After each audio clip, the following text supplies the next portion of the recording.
I was confronted with the loss of someone in my family close to me, and it was really a shocking experience. I wanted to tell a different story and not talk about death the usual way, I would say, but really deal with death as a physical reality and that can be explained. David Cage's vision is always one that is innovative and highly challenging. So each time we start out on a project, we see those giant mountains in front of us and think, oh my God, how are we going to do that?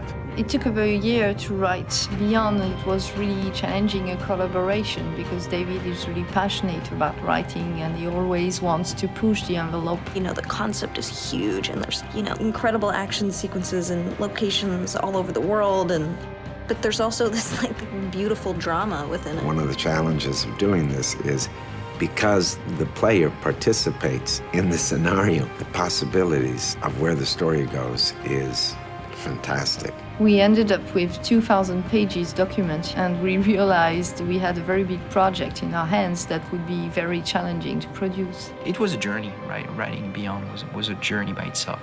I like being around interesting people that are really innovators and are passionate about what they're doing. And I had that sense in how they approached me and what I saw in the design and how they were talking about how they wanted to shoot. It was strange because it felt so foreign to me, because it sort of felt like jumping off a cliff a little bit. Maybe that's just what I did. I just sort of jumped, I guess. It was exciting. It was exciting in the sense that it was unusual for me. Everything was so unusual. I'm a true gamer. When I got the call and I was gonna meet David, I was beside myself. When a project is someone's baby and they've put so much time and so much heart into it, you really see it. And this is such a developed story, and this is gonna make you feel and have emotion and go through a journey. So it's something I really want to get into. I think that's the other thing that's so exciting about this game is this female protagonist. Not a female protagonist who's sorry guys, has big boobs and a tank top, and is running around with a gun. And I feel grateful that I can be involved with playing this female protagonist in this video game. It was really important amount of pages to shoot. In films, usually they shoot about 2 to 3 minutes a day. We had to shoot above 20 minutes. It's been shockingly emotional. You just don't stop. You just go and go and go and go. But I've kind of really enjoyed that experience. It's been weirdly kind of freeing. You walk by the performance capture space and it looks so tiny and so simple. And you look at that and you say, my God, all that stuff happened in that space today.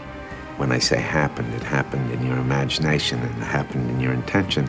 But it's a powerful feeling. It's so amazing that this is what I'm getting to do. I can't sleep at night. I go home and I'm just so excited that I'm coming back tomorrow.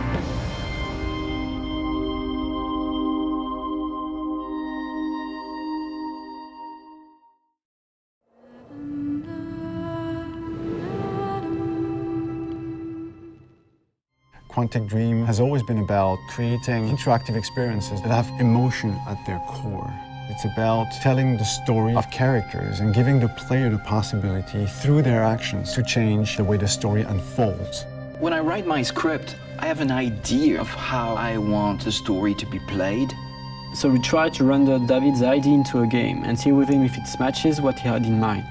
In case it doesn't, we go back to the writing stage and keep working until the result perfectly matches David's vision. What we try to do in Beyond is really an intuitive and immersive experience. So we created a very discreet user interface with only white dots on screen and very simple controls. We wanted to revisit the action system and go for something that would be more invisible and more intuitive to the player. We didn't want the interface to be a barrier. We wanted the player to focus on what he's doing on screen and not on how to do it. Ideally, the player will forget that he has a controller in his hand and will just jump into the screen.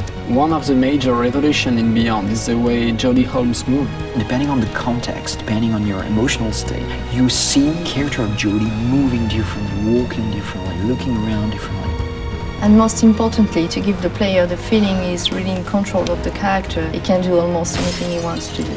She can talk to other people, interact with objects, and also run, jump, shoot, drive a motorcycle, or even ride a horse.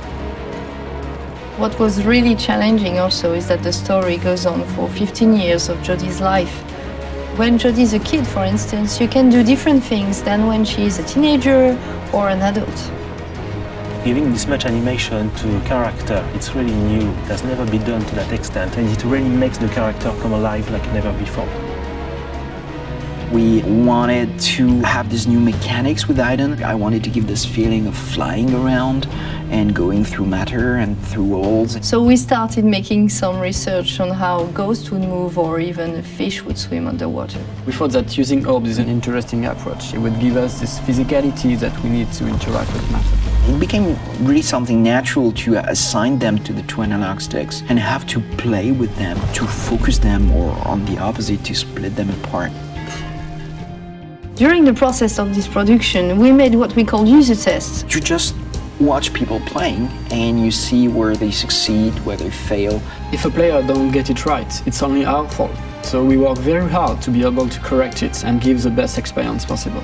After each user test, it's meeting after meeting just to find the good solution to every single issue the player may have had.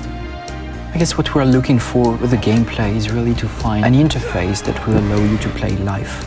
And we try to get closer and closer of the ideal interface where you don't think anymore, you just do it.